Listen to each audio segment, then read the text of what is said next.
para que todos vocês possam ouvir na íntegra todo o material relativo a essa apresentação, né, de PowerPoint sobre exercícios e eletroterapia no idoso. No primeiro PowerPoint, eu expliquei para vocês um pouco sobre as alterações posturais comuns na terceira idade. Agora a gente vai falar um pouco sobre os exercícios que são aplicados a esses idosos, os benefícios que nós temos com eles, e também a eletroterapia. Vou pedir para quem estiver com o microfone aberto, poder fechar de novo, para que não dê interferência no áudio do vídeo de vocês, tá bom? Dai, fecha o seu microfone.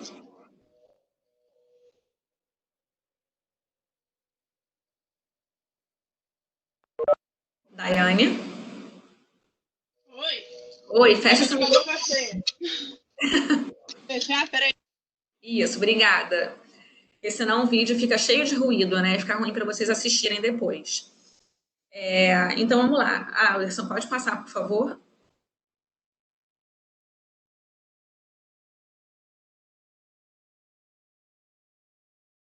Obrigada. Quando a gente pensa em exercícios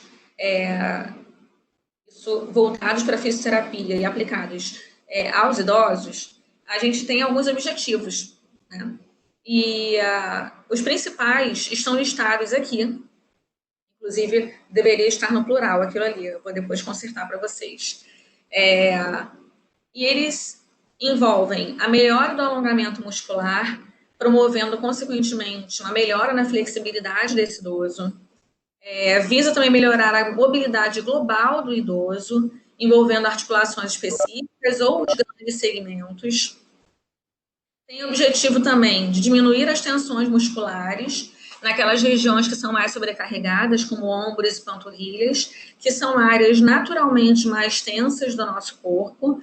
E aí isso independe da idade, mas uma queixa grande entre os idosos, especialmente na região dos ombros. A musculatura do trapézio tem uma tendência a ser muito tensa e ela funciona como descarga de tensão inconsciente. A gente naturalmente descarrega nossas tensões nessa região.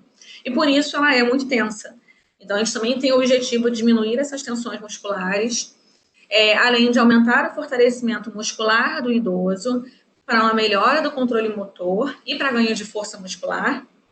Melhorar também a estabilidade de tronco e das cinturas pélvica e escapular. E, por fim, a melhora do equilíbrio estático e dinâmico. Pode passar, Alderson.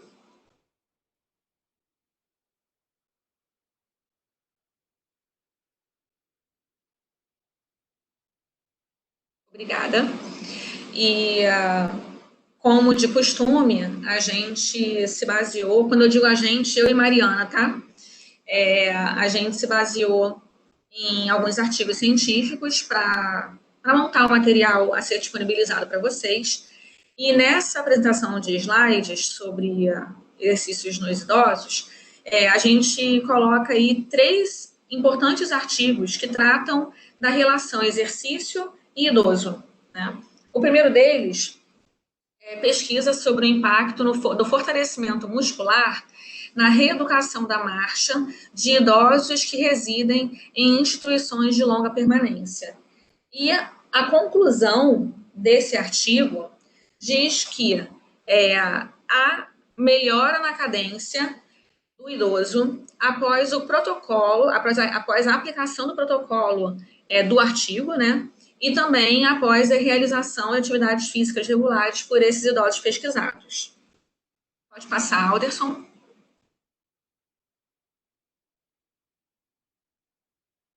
No segundo artigo, que fala sobre o impacto do treinamento funcional no equilíbrio e na funcionalidade de idosos que não residem em instituições de longa permanência. E a conclusão é que também houve melhora, só que nesse caso no equilíbrio estático e dinâmico, nesses idosos que foram submetidos ao treinamento funcional. Tá? Próximo.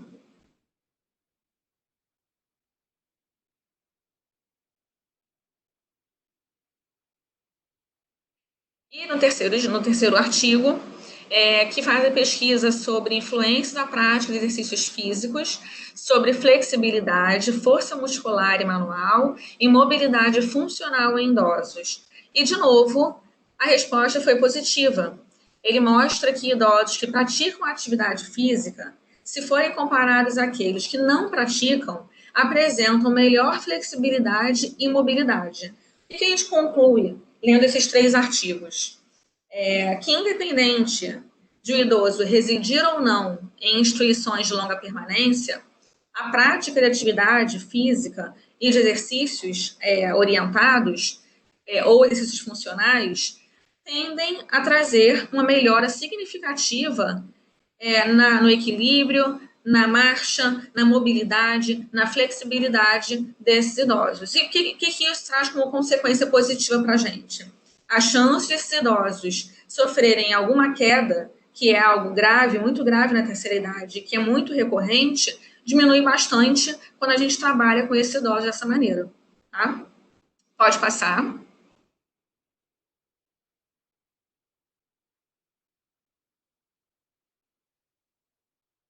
E aí, o que levar em consideração quando a gente pensa em exercícios e idosos? Primeiro, o tipo de exercício. Quando ele for feito para fins de fortalecimento, deve-se iniciar sempre com cargas leves, porque não é indicado gerar fadiga e dor nesses pacientes. A execução deve ser feita de maneira lenta e controlada para adequar o controle motor dele. Não se deve deixar esses idosos realizarem exercícios com compensações. O que significa isso? Vamos pegar como exemplo a cadeira extensora, né? Para quem já fez ou faz musculação, a cadeira extensora é um aparelho que é muito utilizado para trabalhar fortalecimento de musculatura anterior da coxa, especificamente quadríceps. Então, vamos supor que a gente pediu para esse idoso fazer a extensão de joelho na máquina, mas a gente colocou peso, né, acima daquilo que ele tem condições de vencer, de executar. E para conseguir vencer aquele peso, ele acaba compensando o resto do corpo dele, contraindo outras musculaturas, modificando a postura dele de forma errada, ou fazendo exercício rápido demais, com impulso demais, o que a gente também não quer. Isso são compensações que a gente não deve deixar acontecer. Para tanto, é necessário que se tenha uma atenção especial durante a execução do movimento por esse idoso e a percepção do quão pesado o movimento ou exercício está para ele, tá? Por fim, as repetições devem ser incrementadas para que a gente, com isso, incremente a resistência. Nosso principal objetivo com o idoso vai ser melhorar a resistência dele, não necessariamente a potência. E por isso, a gente não aumenta tanto o peso, mas sim o número de repetições de forma gradativa e cuidadosa. Tá? Próximo.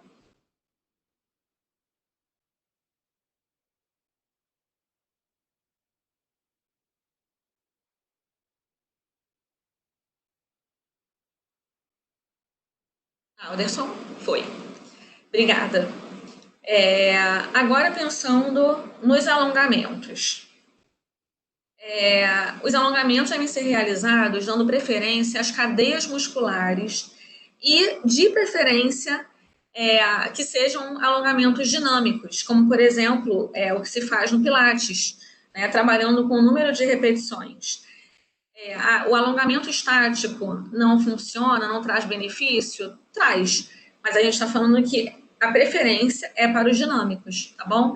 Então, por exemplo, ao invés de você pedir para esse idoso fazer alongamento de isquios tibiais de forma estática, 3 séries de 20 segundos, seguindo aquele pequeno protocolo de traumato, a gente pode trazer para a geriatria, né, em vez de ser uma coisa estática, trazer para a dinâmica e realizar o mesmo alongamento de isquios de uma outra forma, com mais repetições e de forma mais dinâmica. Fica mais leve para ele e é mais funcional. Então, traz melhores resultados. Tá bom? Próximo. Para condicionamento aeróbico. Primeiro ponto que a gente tem que levar em consideração é não levar o idoso à fadiga. Para isso, a gente precisa iniciar com pouco tempo de duração do exercício, ainda que esse idoso relate para vocês que não ficou cansado, que consegue andar mais ou pedalar mais, né, dependendo do exercício que ele esteja fazendo. Não importa. O ideal é que a gente inicie sempre com pouco tempo e vá aumentando devagar para não gerar fadiga nesse idoso. O que a gente quer é trabalhar o aeróbico dele, o condicionamento aeróbico dele de forma gradual. E não, no primeiro dia, deixar o velhinho lá morrendo, tá? Então, iniciar com pouco tempo. E também dar uma preferência para exercícios aeróbicos que ele goste de fazer, ou seja, que incluam um fator prazer para ele. Então, se o idoso gosta muito de caminhar, então vamos fazer caminhada com ele. Ou esteira, se for um lugar fechado. Se ele gosta muito de bicicleta, por que não fazer bicicleta, pedalada, né? Então, deem preferência àquilo que ele gosta de fazer. Vai ser mais saudável para ele, inclusive. Pode passar.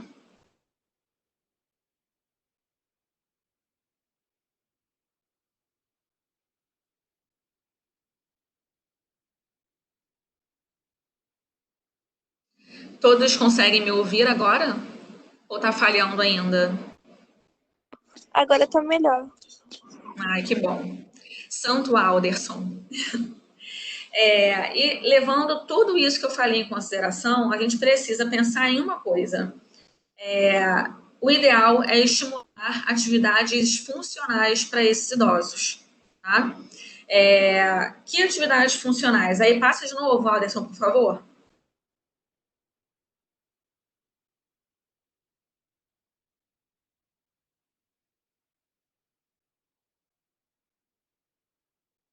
Aí na imagem vocês podem ver 4 tipos de atividades funcionais, circuitos, trabalho com bola, trabalho com halteres e caneleiras, que podem ser pilates solo, pode ser um circuito funcional mesmo, de academia, não tem problema, mas que sejam funcionais. Né? Hoje em dia o treino funcional ele está muito em alta, não apenas para idosos, ele está muito em alta para pessoas de idades variadas, incluindo as nossas. Claro que para cada faixa etária faz-se o treino funcional de um jeito, né? Do jeito específico para aquela condição daquela pessoa, daquele grupo. Na terceira idade, o treino funcional, claro, é mais leve. É funcional de verdade, né? É funcional no sentido de trabalhar a função deles, trazer função. Né? Então, o Pilates é um ótimo treino funcional para eles e atividades em grupo são muito boas também. E aí a gente vê um pouco disso lá na gerontomotricidade, lembra? Existem formas de trabalhar a função também na gerontomotricidade, não deixa de ser um trabalho funcional, com exercícios ativos, porém em grupo, que trazem uma dinâmica maior, uma interação maior entre eles e acaba trabalhando não apenas a parte física, mas também a psicológica, a mental, tá? E tudo isso a gente consegue ter um ganho mais global com esse idoso. Pode passar.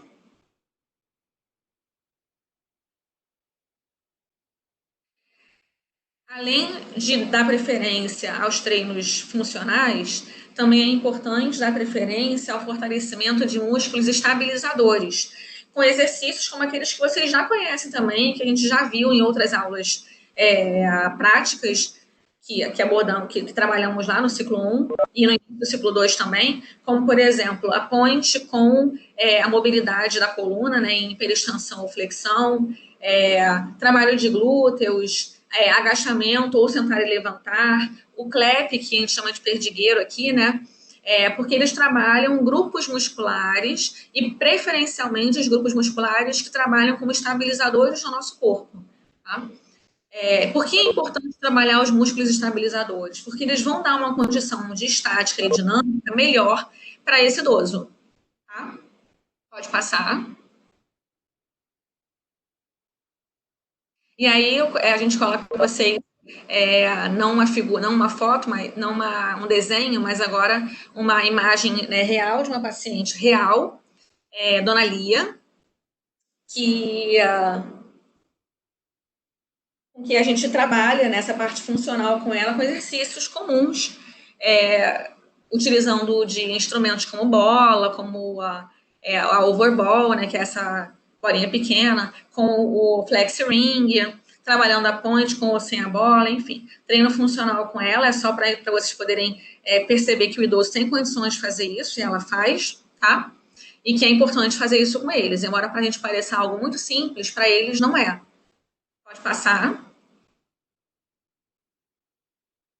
E aí, são 2 vídeos, Alderson. Se você colocar em apreciação de slides, eles vão rodar. Ah, tem o playzinho aí. Ótimo.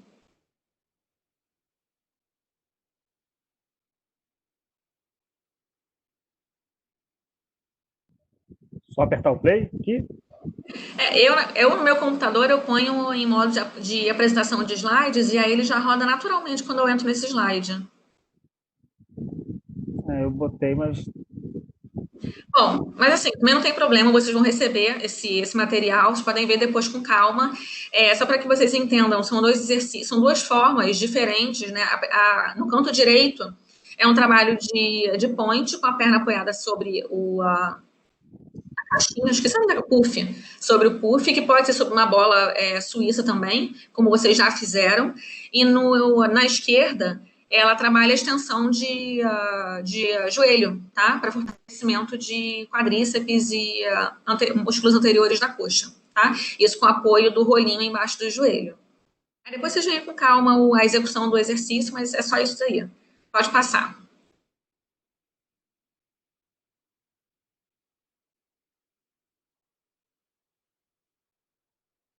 Com isso, a gente fecha a primeira parte dessa apresentação de slides que falava sobre os exercícios voltados para os idosos. E entramos agora no resumo, a gente colocou resumo porque o material que vem a seguir é um material que já foi visto por vocês lá no Núcleo 3, mas que também é importante para a gente agora, porque a gente trabalha com idoso com isso também. Então, a gente colocou um resumo da eletroterapia voltada para o idoso, tá bom para vocês? Pode passar, Alderson.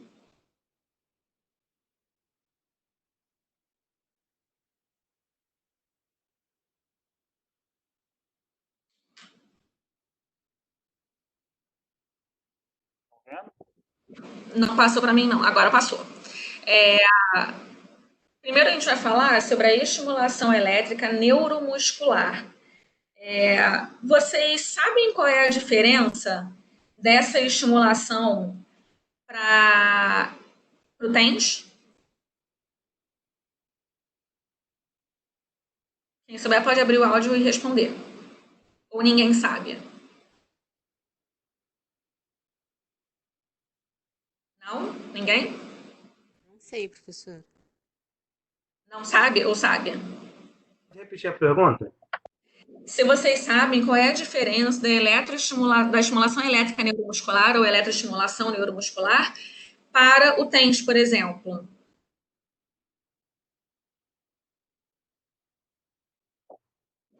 Não? O movimento é usado como analgesia. A estimulação é usada para ativar a musculatura e algumas das vezes para ajudar. Exatamente, Daiane. O TENS, ele é um aparelho, é uma estimulação elétrica que visa promover a analgesia. Enquanto a eletroestimulação neuromuscular ou estimulação elétrica neuromuscular é uma estimulação elétrica que atua diretamente na parte muscular, para o movimento.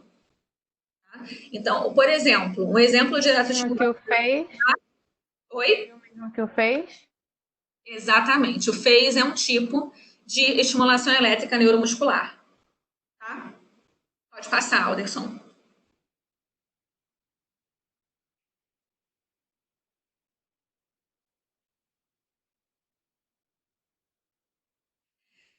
E aí a gente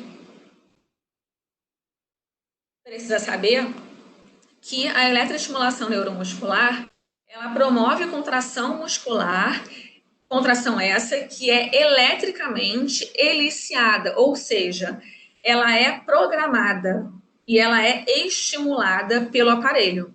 Isso pode acontecer de 2 formas. Ou pela estimulação do motoneurônio alfa, em que a contração ocorre de maneira mais rápida e fácil, ou pela estimulação direta de membrana muscular, em que a contração é usada para musculaturas desnervadas, né, músculos desnervados, requer parâmetros mais especiais por conta disso e também depende do tempo da lesão. Então, dependendo do tempo da lesão, a gente pode ou não aplicar esse tipo de contração, tá? Pode passar.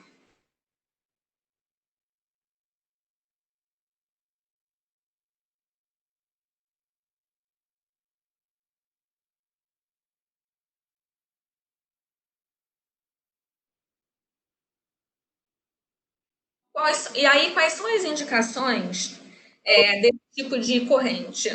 Primeiro, ela visa aumentar a força e resistência muscular, aumenta também a amplitude de movimento, por conta da própria força muscular, né? O paciente acaba conseguindo executar o movimento em maiores graduações, aumentar também a excursão tendínea e diminuir as aderências, aumentar o alongamento muscular, trabalha com a reeducação do movimento, diminui edema, diminui espasticidade e também o uso funcional dela é feito através do FEIS. Tá? Então, o FEIS é muito utilizado quando se trata de trabalho funcional, tá? De recuperar a função. Pode passar.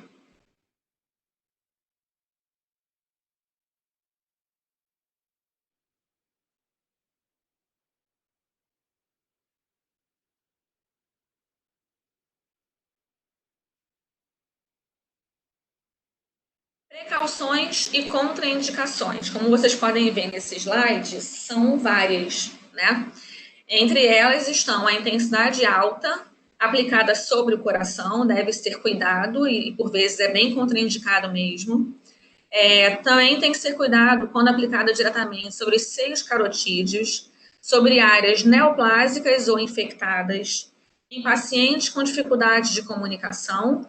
Por quê? Porque ele não vai saber te dar o feedback da frequência, da intensidade que estão sendo aplicadas no aparelho. Aí e o feedback, nesse caso, é importante para a gente.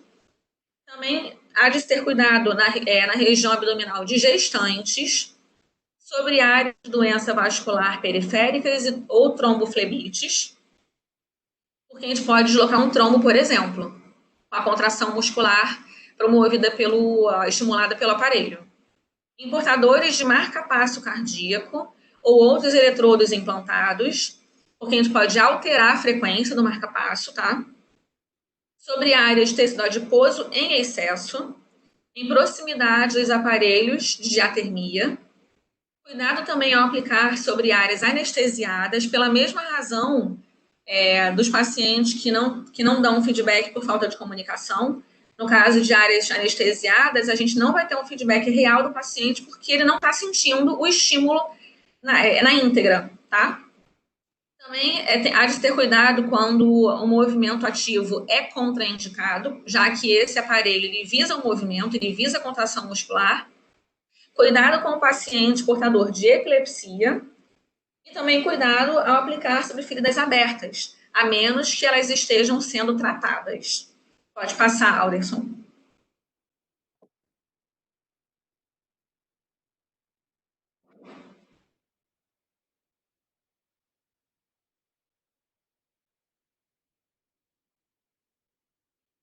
E aí a gente faz um comparativo para vocês sobre o tecido muscular e as características dele. Vocês já sabem que nós temos fibras de tipo 1 e fibras de tipo 2. As fibras de tipo 1 são as fibras lentas e as de tipo 2 são as chamadas de fibras rápidas, tá?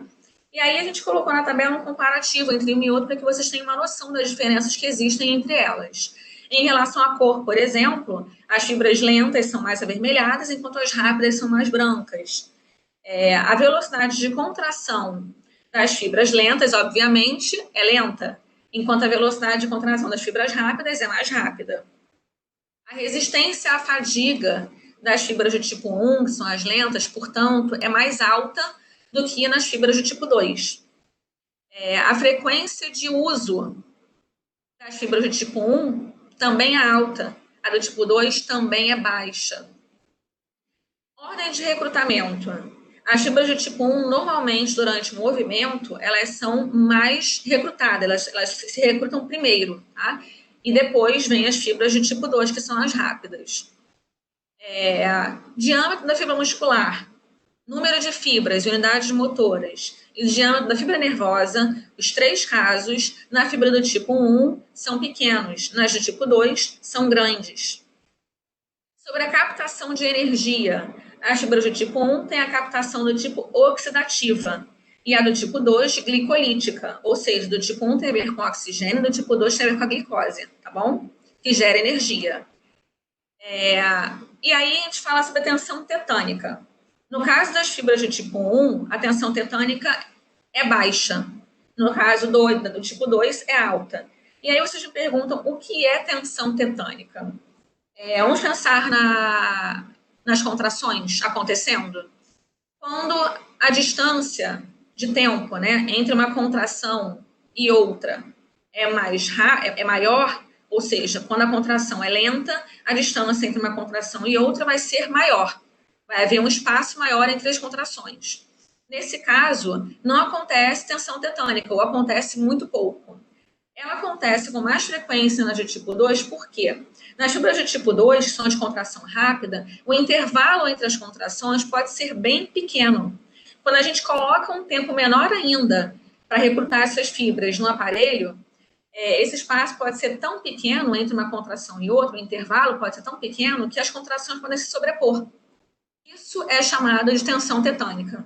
O risco nas fibras de tipo 2 é alto de acontecer isso, tá? Em relação à força, as fibras de tipo 1 são tônicas, ou seja, elas atuam diretamente na estática e na postura. E nas de tipo 2, elas são recrutadas na dinâmica, na explosão, porque elas são fásicas. Pode passar, Alderson.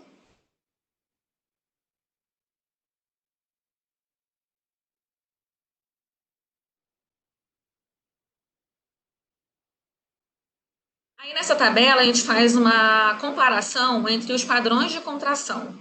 Nós temos a contração voluntária, ou seja, a contração que nós mesmos fazemos, né, sem a ajuda ou sem o estímulo de um aparelho.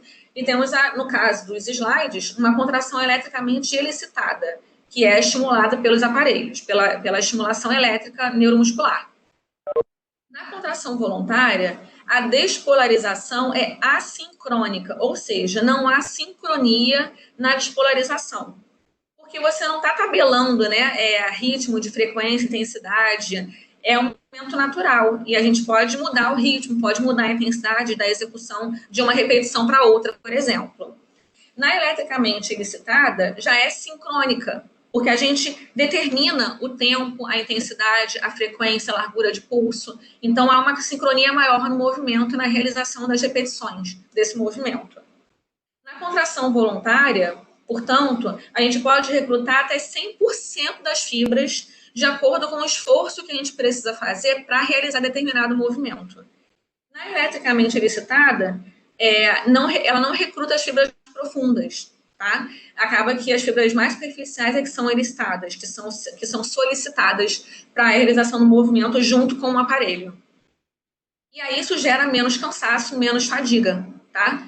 Ou seja, na terapia, trabalhar com a eletroestimulação neuromuscular pode ser bastante produtivo, porque a gente exige menos do paciente na realização dos movimentos e trabalha melhor a função motora dele por conta disso, tá? Pode passar.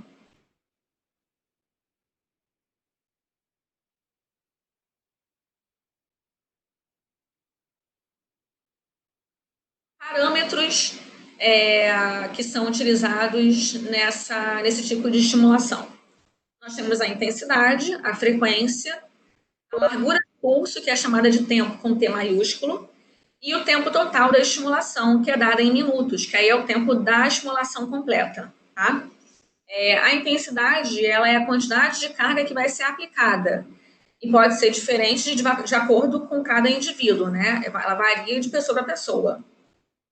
A frequência é a quantidade de pulsos por segundo, assim como vocês veem aí no gráfico ao lado, tá? A frequência é essa parte em vermelho, esse risquinho vermelho que está aqui na parte de baixo do gráfico, que vai do início de uma onda de contração até o início da próxima, o início de um pulso até o início do próximo, tá? O tempo, que é a largura do pulso, está em azul em cima, que é o tempo do início ao fim de um pulso só. E, por fim, o tempo total da estimulação é o tempo que vai levar toda a estimulação elétrica naquele paciente. Pode passar.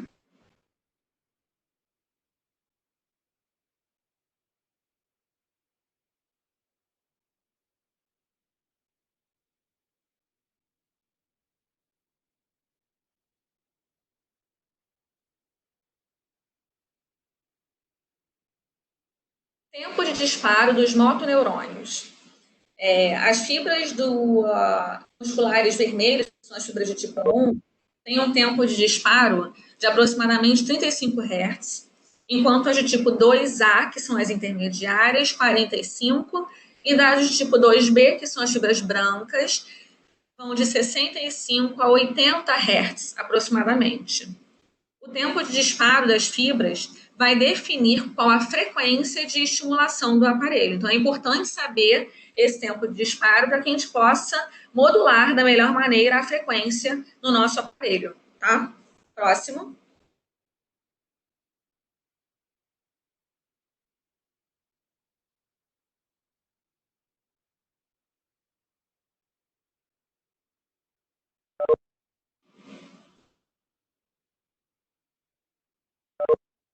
Intensidade.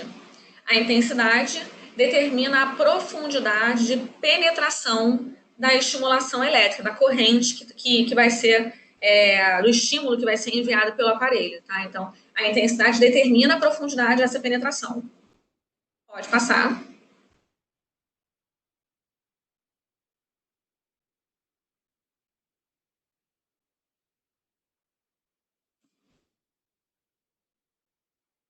A intensidade também influencia a geração de força. Então, ela determina a profundidade da estimulação e também influencia na geração de força. Pode passar.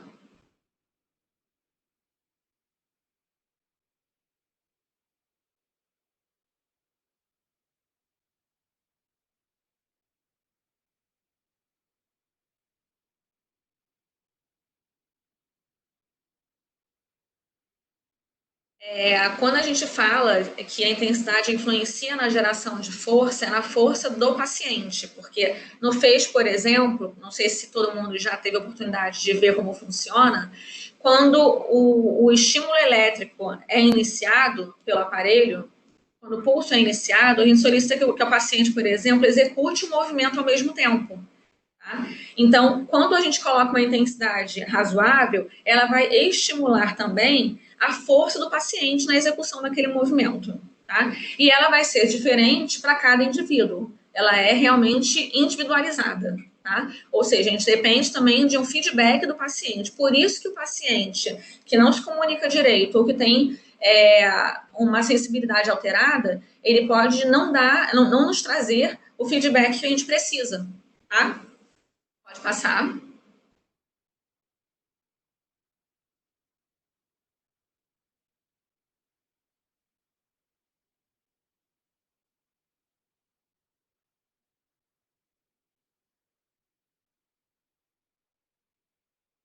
Sobre o tempo ou a largura do pulso.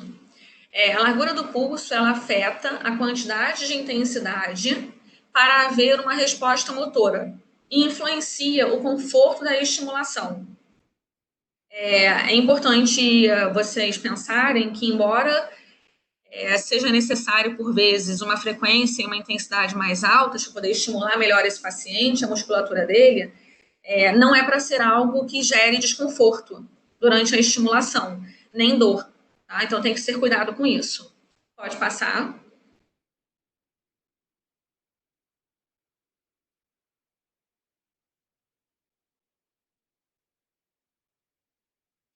Quanto maior a largura do pulso, maior será a contração, porém, menos confortável ela será, por conta do que eu falei. Então, é lógico que se a gente colocar uma frequência maior e uma intensidade maior, a contração vai ser melhor do paciente, já que a contração é estimulada por isso, mas ela vai ser menos confortável. Então, a gente precisa encontrar um meio termo entre as duas coisas, tá? Entre o conforto e a qualidade da contração que a gente espera desse paciente. Pode passar.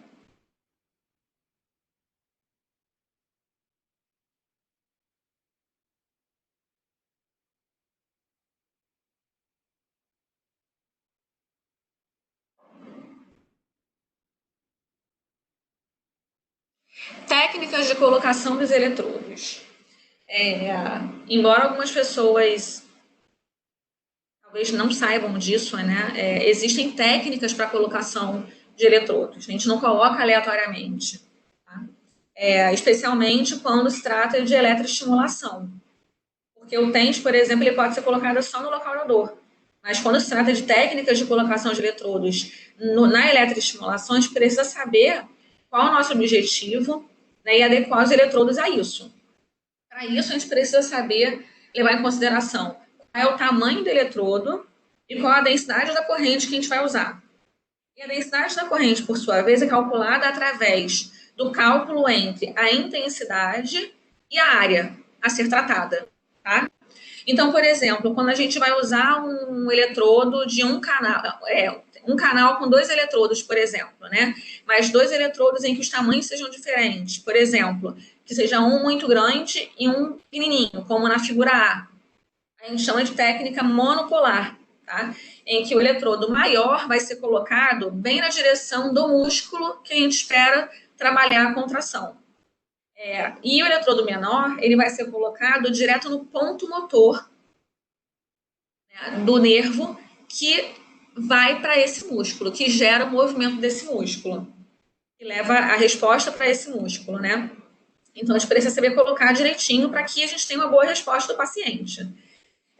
Existem as possibilidades também de eletrodos iguais, né, de um canal com 2 eletrodos iguais, e a opção de colocar, por exemplo, canal 1 e canal 2, como na terceira figura, na C, com 4 eletrodos. Nesse caso, pode-se colocá-los paralelamente? Pode, né? No caso, o canal 1 com os 2 eletrodos em paralelo e canal 2 também em paralelo.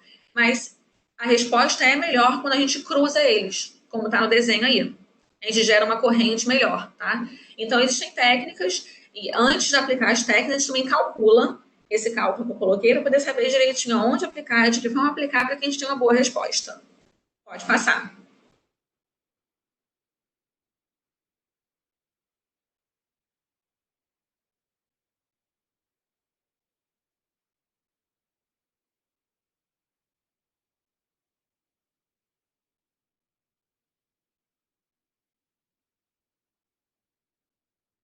Sobre as modulações dessa corrente, né, da eletroestimulação.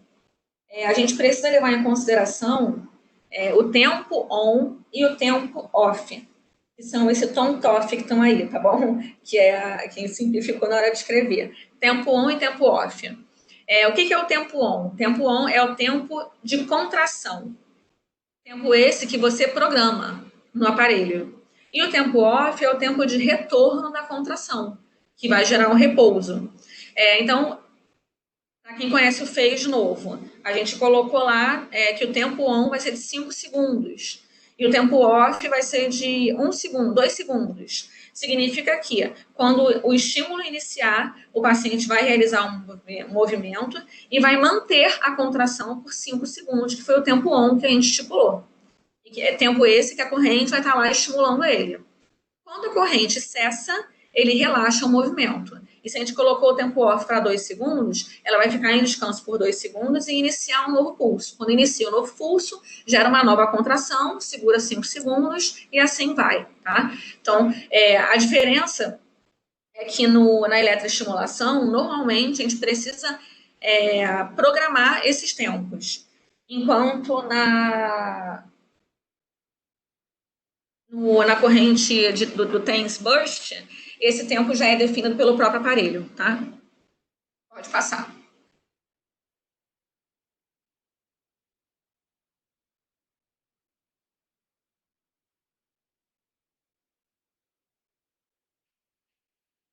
E aí saímos da eletroestimulação e entramos no TENS, que é um aparelho que, por sinal, os idosos gostam bastante, que é, portanto, bastante utilizado quando a gente trata esses idosos. Pode passar, Alderson.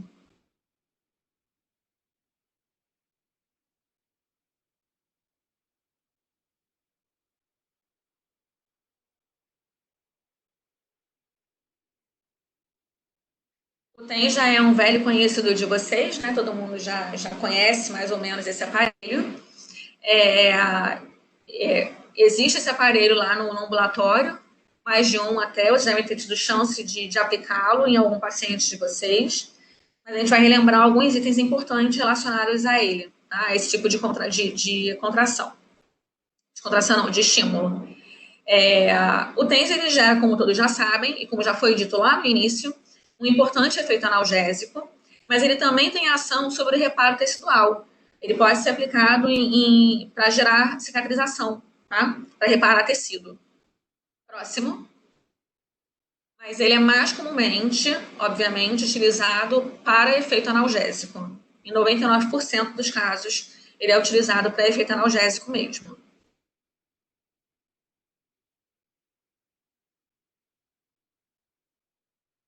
Sobre o pulso elétrico do TENS. A gente trabalha com os mesmos que trabalhamos na eletroestimulação, né? Com a intensidade, tempo de pulso, frequência dos pulsos e tempo de aplicação. Pode passar.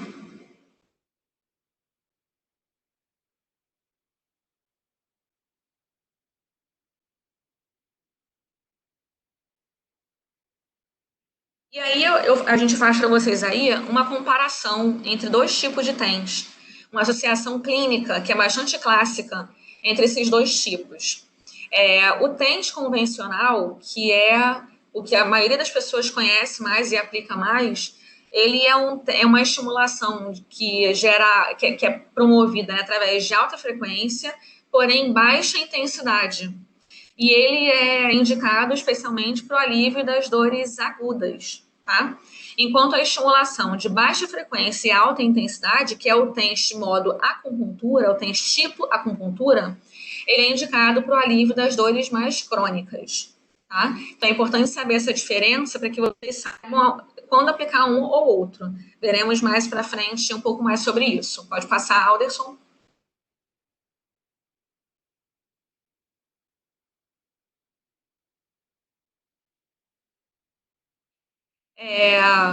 Pode passar. Falamos também sobre o limiar de estabilidade das fibras.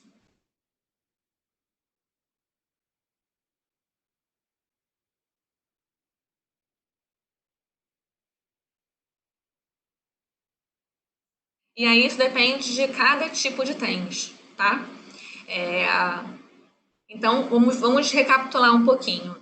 O TENS convencional, eu já disse um pouco dele no slide anterior, mas o que é mais importante saber sobre ele? O TENS modo convencional, aí são modos diferentes do mesmo aparelho, tá bom? São modulações diferentes. O TENS modo convencional, ele envolve a emissão de pulsos elétricos com durações mais curtas. As frequências são mais altas e as amplitudes das correntes correspondem à estimulação de nível sensorial. Tá? Ele, portanto, é um modo mais confortável de aplicação, ele gera menos desconforto no paciente e traz um resultado de analgesia bastante rápido. Os pacientes normalmente relatam no final da própria sessão que já melhoraram bastante da dor. A questão é que, por ele ser de estímulo elétrico com duração curta, ele também possui uma analgesia de curta duração. Então, ele tem benefícios de ser confortável e gerar analgesia rapidamente, no entanto, essa analgesia dura pouco tempo, tá? Geralmente uns 10 minutos só, ou até no máximo umas 2 horas. Ele é indicado, como eu já disse, para dores mais agudas. Pode passar, Alderson.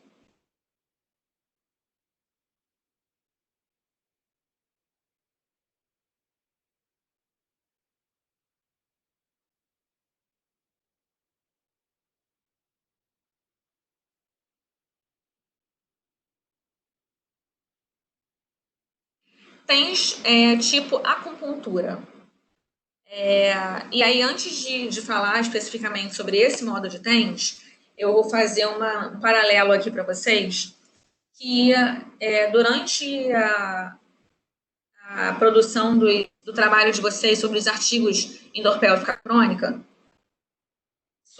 um grupo pegou um artigo que falava sobre a estimulação percutânea. Né? E eles ficaram na dúvida entre a diferença da estimulação percutânea para a estimulação transcutânea. A transcutânea é o TENS. Tá? Tá? A estimulação percutânea, o estímulo elétrico é o mesmo, no entanto, ele é aplicado com agulhas de acupuntura, de forma que o estímulo é mais profundo, tá? Alcança camadas mais profundas. Mas o estímulo pode ser exatamente o mesmo do TENS convencional, por exemplo.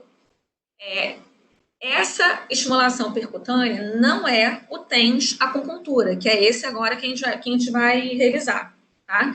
O TENS acupuntura, nesse caso aí, é uma modulação do TENS. E ele só tem esse nome porque os efeitos dele se assemelham à terapia tradicional realizada com agulha, né? Com a acupuntura mesmo.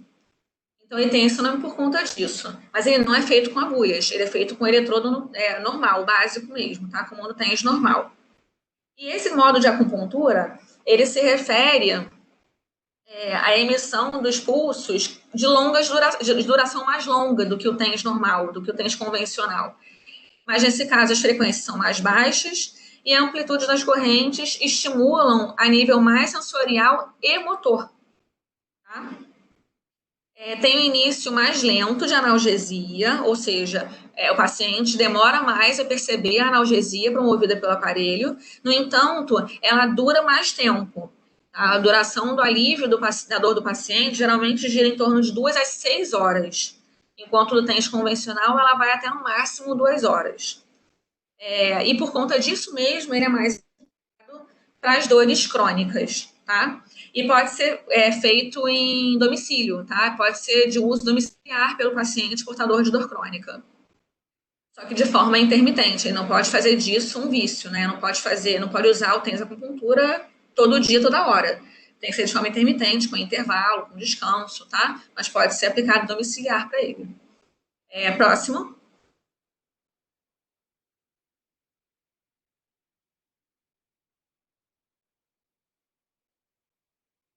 O TENS, clica de novo. Alderson. Clica mais uma vez, para vocês poderem visualizar. O TENS do tipo Burst, lembra que eu citei ele anteriormente, quando falei sobre o tempo on e o tempo off do phase e da eletroestimulação? Então, o TENS tipo Burst, ele também tem o trens de pulso, que é o que a gente chama, né, que é o tempo on e o tempo off. No entanto, ele já é programado, né, o tempo de pulso dele já é programado pelo próprio modo do aparelho, tá? E ele une os efeitos do TENS convencional e o funcionamento do TENS convencional com o TENS acupuntura, ou seja, ele promove uma analgesia rápida, porém momentânea, mas também promove uma analgesia lenta e mais duradoura. Ele funciona com as duas modulações, com os dois efeitos, tá? E por quê? Porque o TENS Burst não é feito de pulsos individuais, como o caso dos dois anteriores. Ele trabalha com frequências, ele trabalha com os dois tipos de pulso, né? O tipo de pulso TENS convencional e o tipo de pulso TENS acupuntura, concomitantemente, e trabalha com frequências burst baixas e amplitudes de correntes com estimulação sensorial e motora, assim como o TENS acupuntura. A analgesia dele, no geral, acaba sendo mais lenta, isso total, a analgesia total, ela começa rapidamente, mas a analgesia completa é mais lenta, mas ela se mantém por um longo período, tá? E ele é indicado para espasmos musculares, principalmente. Pode passar.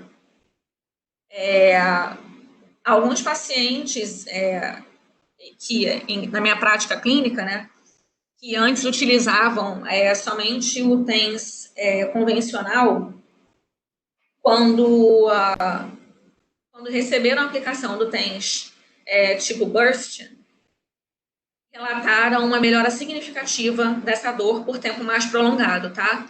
Então, ele realmente gera um tempo maior de alívio. Pode passar.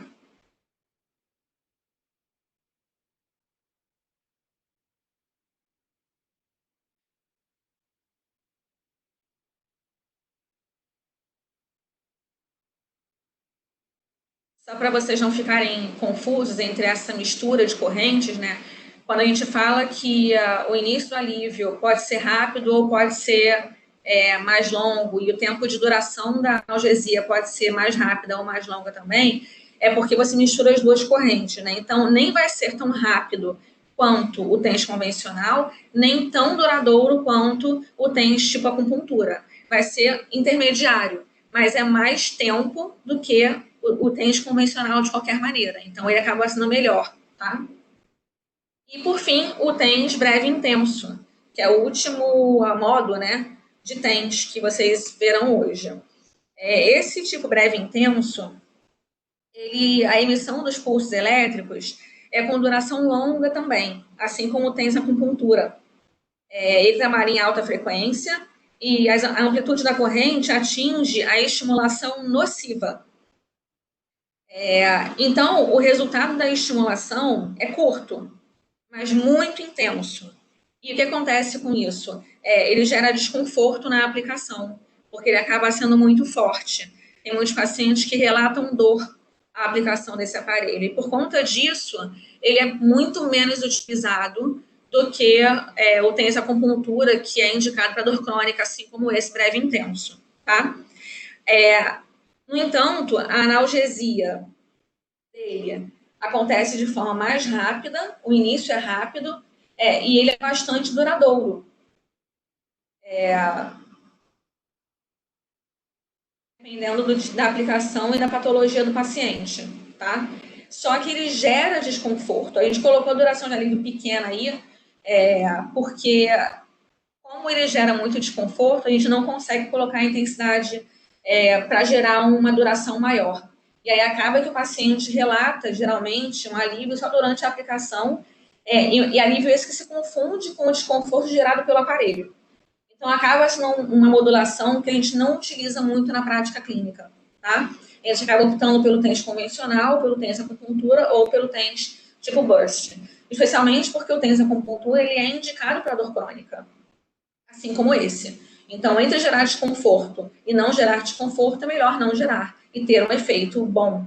E o TENS acupuntura gera um bom efeito no paciente. Pode passar.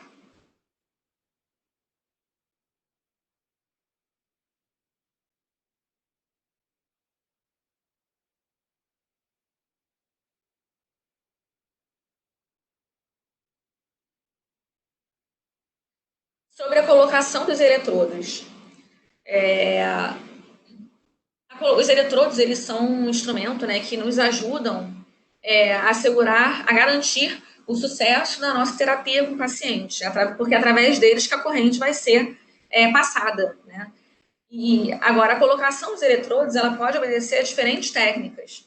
E você pode colocar de acordo com o ponto de dor, de acordo com o ponto motor, de acordo com os pontos de gatilhos, seguindo a raiz nervosa, seguindo os pontos de acupuntura, ou os dermátomos, ou até mesmo o nervo periférico, que inerva aquela área, né, em que o paciente apresenta dor.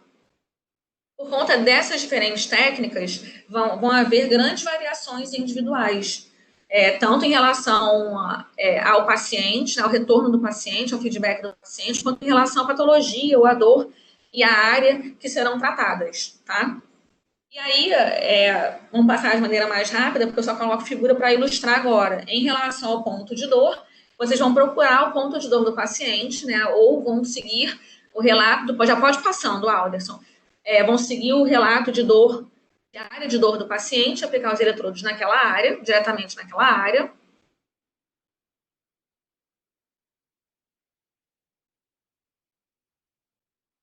Pode se aplicar em relação ao segmento, que aí tem a ver com os dermátomos que eu falei, né?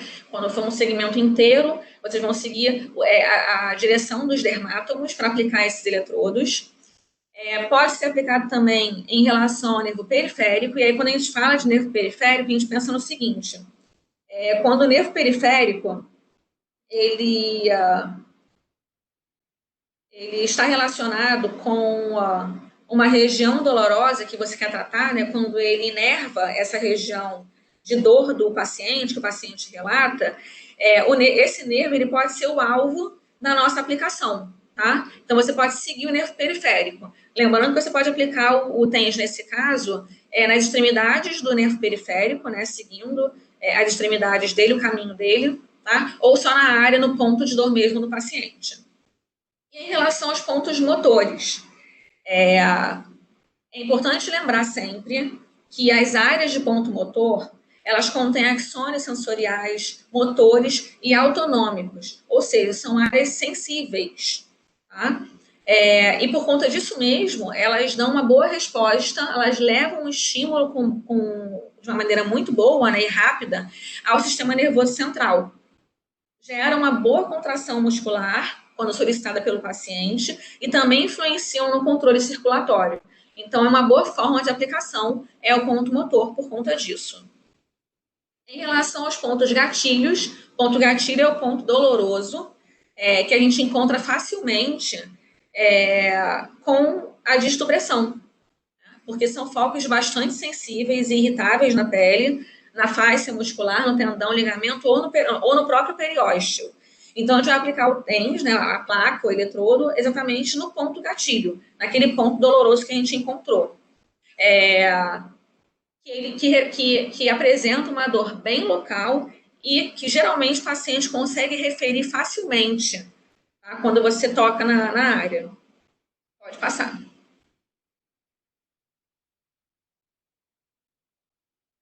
O que levar em consideração ao realizar a estimulação elétrica no idoso? Pode passar.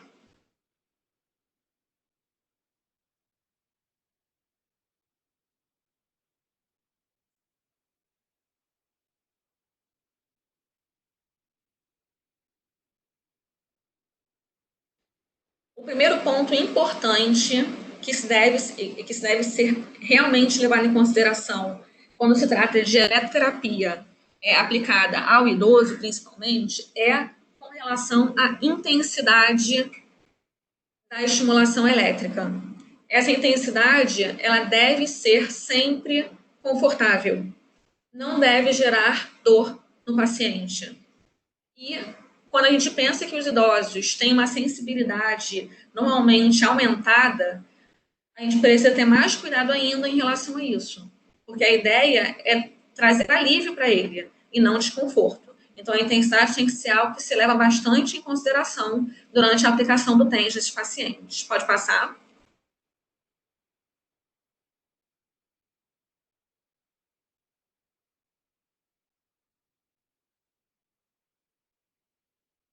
E aí a gente coloca para poder ilustrar só o trabalho realizado com essa idosa. Na primeira figura, a aplicação provavelmente é só do TENS mesmo, tá? Ela tá imóvel, e as placas estão colocadas no bordo lateral da perna, se não me engano.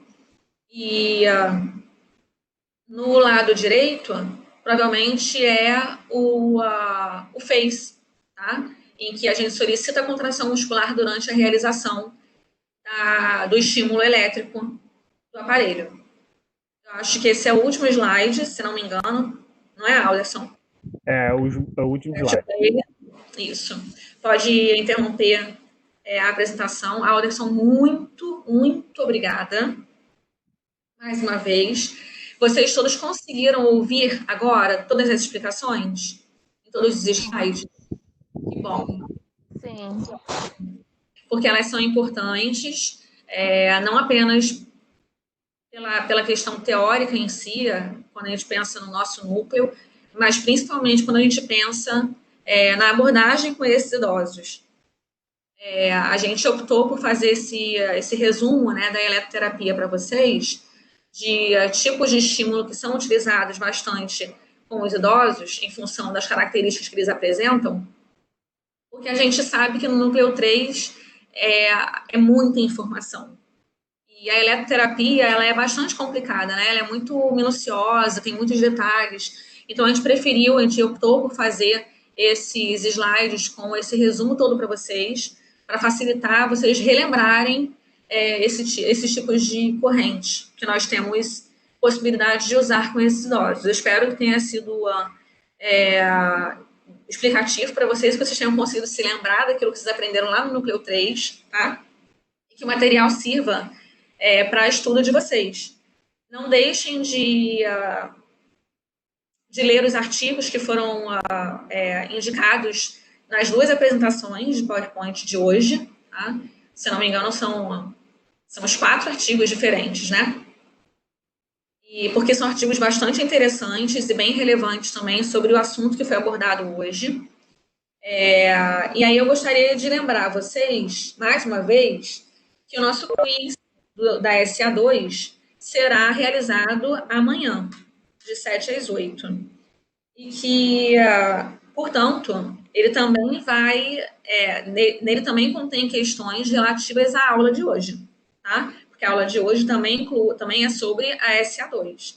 Então, hoje foi a última aula com o último conteúdo da SA2. Amanhã a gente faz o quiz relativo a esse conteúdo e depois a gente fecha a SA2, né, e abre a SA3, tá? Estamos chegando na metade do ciclo 2, nesse ritmo de encontros online nossos. A Flávia, no início do nosso encontro hoje, ela falou, né, sobre essa questão da mudança e que vocês, nessas 3 semanas que se passaram, não tiveram os 3 encontros e tal, mas eu não quis interrompê-la. Mas no caso de vocês, acabou que não vai ter tanta diferença assim, né? Porque a gente teve só uma semana com um encontro só. Nós tivemos uma semana com 2 encontros e uma semana com 3 encontros, em função da necessidade que eu tive de passar material para vocês. Então, acaba que para vocês, na prática, isso não vai alterar tanto assim, né? Quanto para outros núcleos, talvez. Mas agora a gente continua nesse ritmo, os 3 encontros semanais, sendo um deles com a Leandra, os outros 2 comigo. E amanhã é o nosso último da semana, tá? Quero lembrar vocês também que eu já alimentei o portal com os vídeos que faltavam. Eu coloquei eles também ontem no WhatsApp para vocês, ninguém me deu feedback, mas eles estão tanto no grupo que eu disponibilizei, enviei para vocês, quanto no portal, porque às vezes as conversas vão subindo e vocês perdem o vídeo no grupo, né? Eles estão lá no portal direitinho, especificados, tá? E assim que eu fechar a chamada de hoje com vocês, eu já vou alimentar o bloco da aula de hoje no portal. Vai ficar faltando somente os vídeos de hoje, porque vão ser 3 vídeos que eu vou baixar amanhã. E aí amanhã eu coloco para vocês os links, tá bom? São 9h30. Tem outra coisa que eu queria falar para vocês. Eu criei hoje também um novo fórum para o último bloco. O bloco de hoje já tem um fórum também. E eu vou colocar as duas questõezinhas do primeiro assunto de hoje lá, tá? Para que vocês já comecem a abrir discussão sobre elas. E relembro a vocês que qualquer outra dúvida relacionada, ou quaisquer outras dúvidas, ou comentários relacionados aos assuntos anteriores, né, que já passaram das SAs anteriores, que vocês utilizem também o fórum para isso, para poder registrar lá a pergunta de vocês e para que a gente gere discussão em cima delas, tá? Não deixem de fazer isso. É um material importante para a gente, fica registrado lá, tá? Gostaria de saber se alguém tem alguma outra pergunta, alguém que tenha entrado mais tarde hoje e que não tenha. Daiane, você entrou mais tarde hoje, né? Então você não viu a conversa com a Flávia, mas acho que você já conseguiu meio que pegar pelo que eu falei agora, ou não? Peguei, professora. Qualquer coisa depois eu vou. Só para poder reforçar que agora vocês vão ter religiosamente 3 encontros semanais. Toda segunda-feira com a Leandra, toda quarta e quinta comigo. A princípio nos mesmos horários, a exceção de quinta-feira, em que o quiz sempre vai acontecer de 7 às 8 e depois das 8 será a nossa aula, tá bom? Esse quiz, ele é valendo ponto? Sim. Quem perguntou? Eu, Daiane. Sim, e eu falei isso para vocês no início das nossas aulas online, quando inclusive está no PowerPoint de início de reformulação de cronograma, que eu também disponibilizei no portal para vocês, tá? Então, só para poder relembrar vocês da importância desses quizzes. Cada quiz vai valer 1 ponto. E não é um ponto extra, tá? É um ponto a ser somado com o restante da pontuação da avaliação. Então, nós vamos ter um quiz por SA. Significa que vai ter 1 ponto no quiz SA1, 1 ponto na SA2, 1 na 3 e 1 na 4, somando 4 pontos de quiz. Ou seja, a avaliação teórica valerá 6 e não 10. Então, vocês estudarem para esses quizzes e fazerem esses quizzes, não perderem eles, é de extrema importância, porque essa nota de vocês, de cada um deles, será somada à nota de vocês na avaliação teórica. Tá? Fernanda, Oi, pode falar. semana que vem tem feriado na terça e na quinta. Como é que vai ficar em relação ao quiz na quinta? Vai ser passado para segunda-feira. Aí a gente empurra tudo para aí os dias vão andar. Lembra que eu falei lá quando eu falei sobre o cronograma? Os dias da semana podem ser modificados em função de feriado. Né? Então, por exemplo, quinta-feira que é religiosamente, né, o dia do nosso, que já era o dia do nosso encontro online e agora continua sendo, mas também é o dia do quiz agora. Quinta é feriado, não vai acontecer isso. Então, o que seria nesse dia será na segunda-feira da semana seguinte. Não, porque a gente no estágio não está tendo esse feriado. A gente no domingo de Páscoa teve prova, inclusive. Sexta-feira Santa. Sexta-feira Santa, a gente teve avaliação. E ele vai dar aula terça. Ele vai dar aula terça-feira. Aí por isso que eu estou perguntando em relação a isso. Pois é. Tá vendo como é que eu sou boazinha, gente? Tem uma coisa que eu ia falar com a Flávia, mas aí eu falei assim, falar na frente de outro professor, mas já acabei já falando, né? Podia ter falado para ela, já direto. Não, mas eu até posso falar com ela. Eu também fiquei nessa situação. Eu até posso falar com ela e com ele também sobre isso, talvez. Porque, assim, as coordenações, né, da Celso, todas, nos orientaram a manter o calendário acadêmico em relação aos feriados. Porque eles entendem que mesmo que vocês estejam assistindo aula de casa, vocês estão assistindo aula, estão estudando. Trabalha, né? Vocês trabalham, então, assim, manter a aula online no dia do feriado, tudo bem, eu não vou nem dizer que é prender vocês em casa, porque, em tese, todo mundo tem que estar preso em casa, né, para ninguém saracutear no feriado, mas a gente sabe que é feriado, assim, eu não vou colocar quiz e avaliação no dia do feriado da Páscoa, não dá para, não é certo isso, não é justo. A gente ficou nessa dúvida no início, quando começaram as aulas online, foi uma dúvida nossa, dos professores todos, meio que a gente entende, né? Tá todo mundo em casa, né? Então a gente pode seguir com o cronograma sem contar com os feriados. Mas eles falaram, não, respeitem os feriados, porque os alunos precisam dos feriados. Eles existem, não deixarão de existir, e muitos alunos continuam trabalhando. Então, eu estou seguindo a orientação de manter os feriados para vocês, tá? Eu vou falar sobre isso com o Thiago, porque o Thiago é desligado, gente. É o Thiago com vocês, não é? Não, professora. Mas a gente falou com ele falou que ele não era católico. Exatamente. A questão não é essa, a questão é que, assim, a gente está em casa, mas a gente não fica deitado o dia todo. A mesma coisa vocês também como professor. Olha só, João, eu, por exemplo, tenho meu filho. Meu filho, ele tá tendo aula, então eu tenho que fazer minhas coisas e ainda tenho que fazer as dele. Eu tô ficando doida já. Então, não leva a mal, não, que com certeza ele falou isso brincando para vocês, tá? Com certeza, não é ele fala uns palavrão no pensamento, mas tá tudo bem. Não. Porque a gente acorda 10 horas da manhã, olha, a prova vai estar de tal a tal hora. Eu falei, Jesus, que diabo de prova hoje, né? Feriado. Olha só, com certeza, ele falou brincando isso com relação à questão da religião. Ele é brincalhão mesmo, só que às vezes, pela chamada online, assim como por mensagem escrita no WhatsApp, muitas vezes a brincadeira ela passa despercebido, né? E acaba que as pessoas levam a sério. Então, eu conheço ele intimamente, eu sei que foi brincadeira dele. O que eu acho que pode ter acontecido, ele é desligado, gente. Ele pode ter simplesmente não lembrado que a Flávia liberou a gente de dar aula para vocês no feriado. Eu aposto que é isso.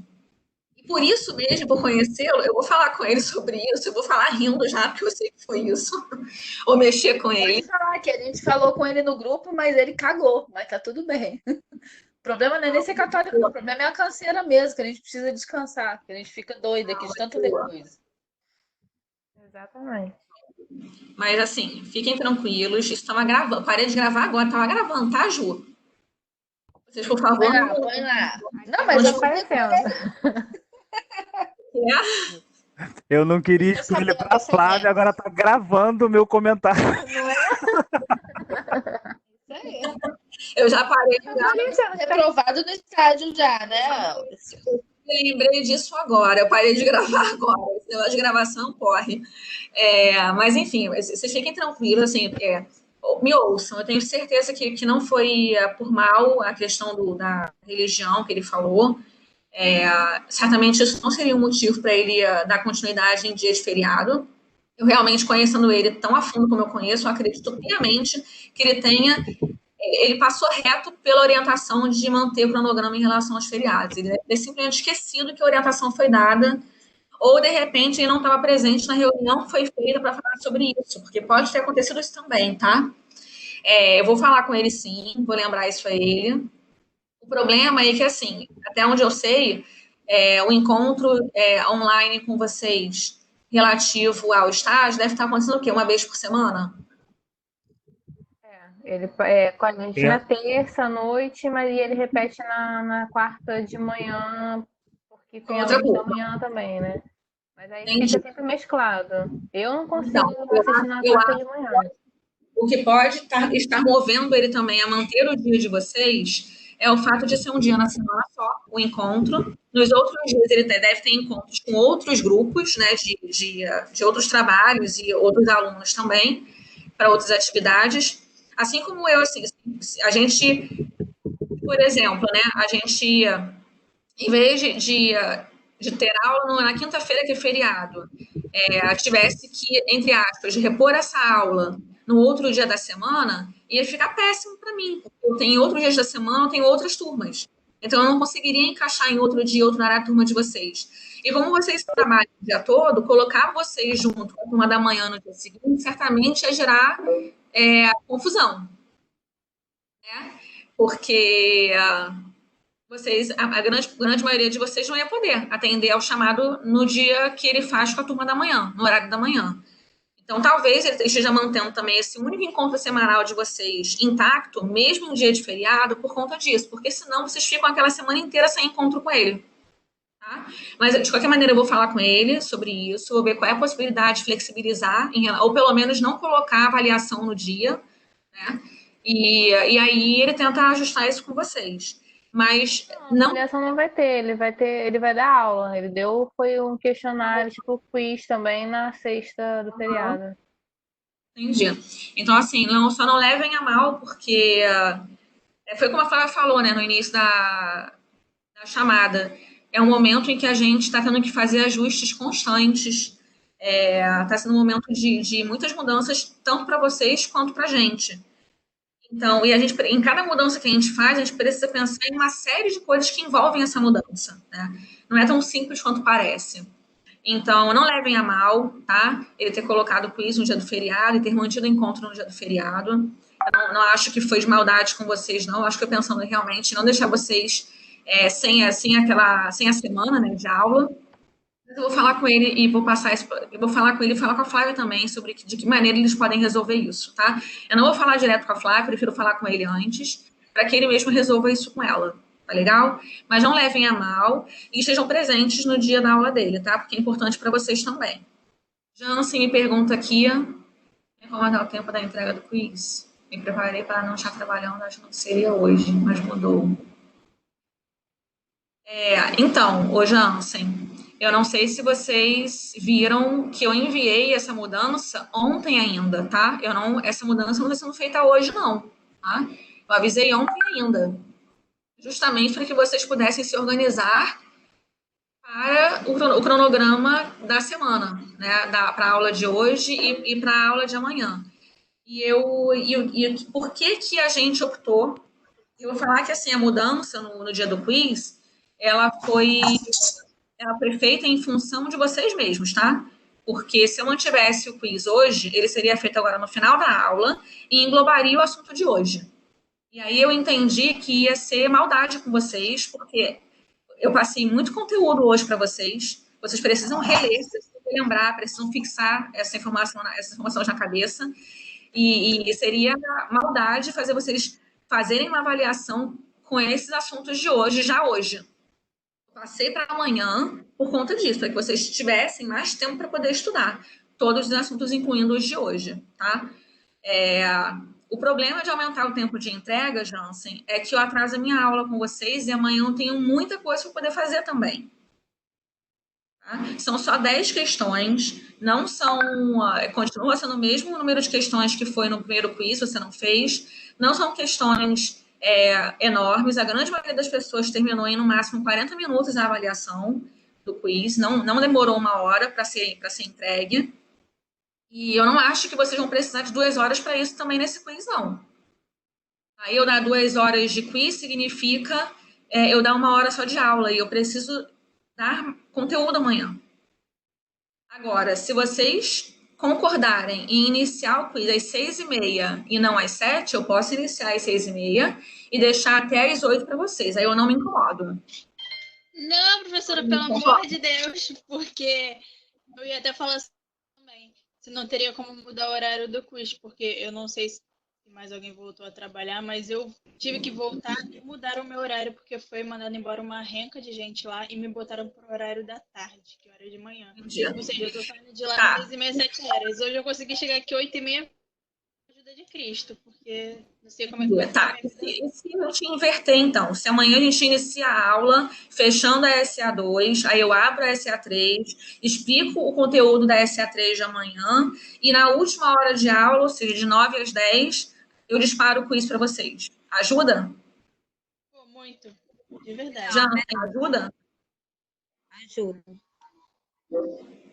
Então tá, então a gente inverte. Não, nem só eu, tem a Camila, tem a Nayara também, que sai do plantão 8 horas, aí fica um pouco complicado.